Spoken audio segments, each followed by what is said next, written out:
Avant la tenue de la prochaine présidentielle en Algérie, les opposants à un 5e mandat d'Abdelaziz Bouteflika ont défilé ce week-end dans une dizaine de villes du pays. Ils considèrent que sa réélection serait celle de trop. Anan Saïdani.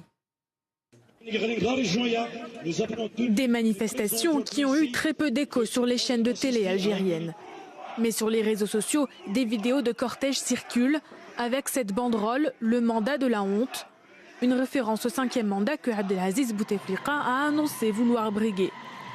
Victime d'un AVC en 2013, le président n'a depuis fait que de rares apparitions en fauteuil roulant, manifestement très affaibli.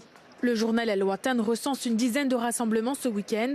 C'est l'est du pays et la région de la Kabylie qui sont le plus concernés.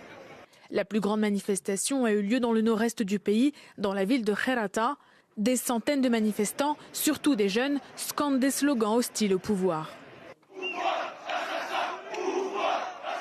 Selon le gouvernement algérien, la contestation ne reflète pas la réalité. Je crois que si une écrasante partie de la population revendiquait sa candidature, c'est parce qu'il a fait un parcours plein de réalisations de tout genre. Et je peux vous dire que le bilan de 5 années pendant lesquelles il a dirigé le pays avec son handicap médical est un bilan des plus élogieux.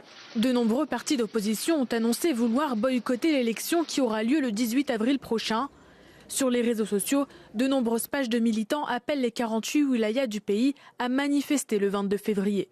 Dans la capitale Alger, la présence policière et militaire a été renforcée.